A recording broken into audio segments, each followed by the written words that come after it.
Welcome to the wonderful world. Welcome to Watches and Wine. Today we're talking about the Tudor GMT. And a Pinot Noir. So today's wine is a Pinot Noir. It's actually from Sonoma Coast. It's called Colares. I never heard of this winery before, but it looked really cool at the wine shop that I was at. And it was a 2014, which is kind of crazy. It's a little on the pricier side. So this bottle was, I got it for $49, and I think on Vivino it's listed for $59. Definitely have high hopes for this. To me, honestly, it's very cheesy right away. Really? Cheesy? Yeah, I get a bit of like a drier cheese, like an aged cheese. Okay. I mean, I can kind of see where you're going. Like the first burst that I get is this super jammy, like red strawberry jam or like a raspberry jam on top of leather. So it's like, yes, that was my next note, was leather. I get leather and I get the cheese, and there is definitely that fruitiness because it comes from grapes, but I don't get it as jammy as you do. The leather comes through a lot more for me. The leather and the dryness. Yeah. And maybe the cheese is kind of in that leather note that you're sensing, but yeah, I got it's like if you imagine this strap of leather and then you just drip some jam on it, and that's what I get, and it's awesome. Yeah, it smells nice, and the color is different. For me, I'm used to drinking newer wines, and they're usually a bright red, but this is almost it's like a rust kind of burgundy color, right? Rusty, almost like a brick color, which is unique for me, and that I've learned that it's older wines will kind of have that color to it. Let's try it. Initial thoughts. It's excellent. It's excellent. I get a lot of dry fruit notes, like raisin, dry cherries, almost even a Luxardo type cherry note I get to it. It's kind of syrupy and thick, and it's nice.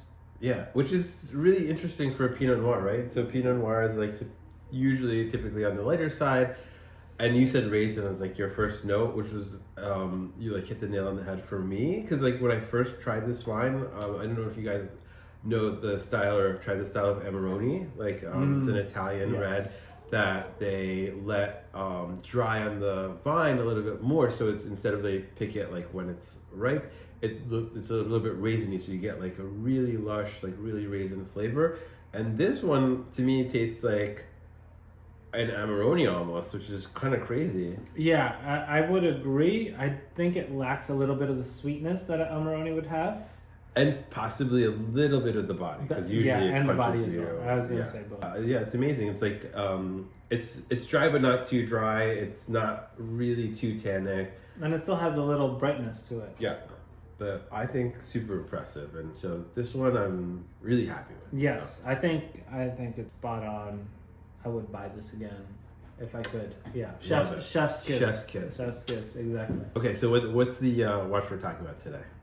So we're talking about the new Tudor GMT. It's the new kind of variant of it. The GMT has been out for a while now. They introduced it with a white dial. And for me, I was very excited about this watch when it came out because I actually really like the white dial. Mm-hmm. It pops out and it kind of highlights the Pepsi of it all. Right. So this watch plus the brother, the Rolex GMT, that's their nickname, right? The Pepsi. Yeah. Right, because the red and the blue. And the blue. And the standard dial is the black dial for Tudor and even for Rolex. It's the black dial and it's got the blue and red bezel. And the reason I like the white one so much, because the Pepsi emblem back in the day, it had the blue at the top and the red at the bottom, and in the middle was filled with white, and that's why I love the new GMT. It kind of gives me that real classic Pepsi look. If you're thinking about Pepsi. I like it. I do like it. I still prefer the black, I think, for some reason. It's classic. Yeah, I think it's really nice. And it's a really good contrast. The white does make it more seamless. I think it would have been cool to have the white with a little bit of sort of like sheen or like pearlescence or like mother of pearl like iridescence to it, I think that would have kind of like made it pop even more. Which is not, it's not white, right? No, I think the color they call it is opaline. Right. And so it's like an off-whitish color. Yeah. One thing I wish they would have done was taken some of the stuff from the burgundy, making it a little bit thinner. So they just basically just changed the face. Yeah, that's all they did. That's the only difference on this one is they changed the face. They gave it like a facelift, if you want to call it that. A facelift? She's not that old. She's not that old. Conclusions. I love it. I love the white.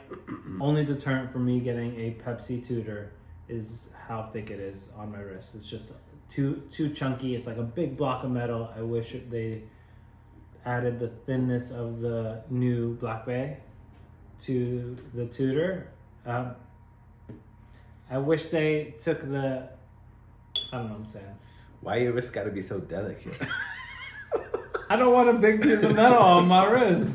It's got to be proportionate. No, you're right. Yeah, I like it. I like the black. I still like the black better. For some reason, Classic. it's like more classic to me. But I do think like it would be more versatile if it was a little bit thinner.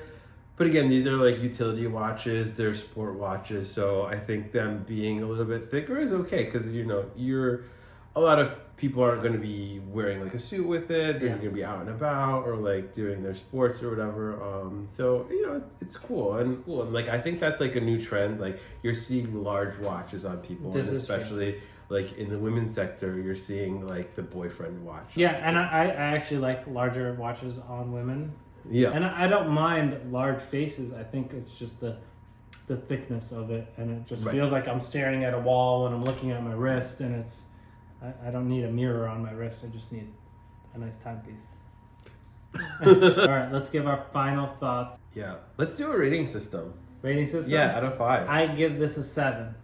Out of 5. So I would give the black one a 4 out of 5, and I would give the white one probably a 3.5 out of 5. So would you add it to your list? Like, would you add it to your collection? Like, at what point of rating does it say, oh, maybe I'll add this to my collection? Or is it like, okay, so the 5 out of 5 you would add it to your collection 100%. Okay. 4 out of 5 you would think about adding it. 3 out of 5 you appreciate it, but it's not really for you.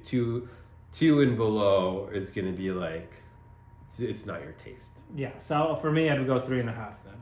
Okay. Yeah. 3.5 because like I like it. I would want it, but I can't get myself to do it. Right. And the wine? The wine is a 5. 5 out of 5. Yeah. 100% 5 out of 5. Yeah. Definitely recommend it if you have a chance to get your hands on this bottle. I think it's worth it. The vintage is 2014. The flavors and the depth of flavor that comes out of it is excellent for a Pinot Noir. Chef's kiss. Wine for me is a 5 out of 5. Yeah. I love it. I think it's great. It's complex. It has a depth of flavor, and the scent profiles is really nice. Yeah, it's a really solid wine, and I would happily buy this and drink it again, even at that $49 price. Thank you guys. We appreciate you watching. Hopefully see you on the next one. And this is Watches and Wine. You say that's it for today. All right, folks. We're so tired. Grab yourself a bottle of juice and go get loose. And hit it loose.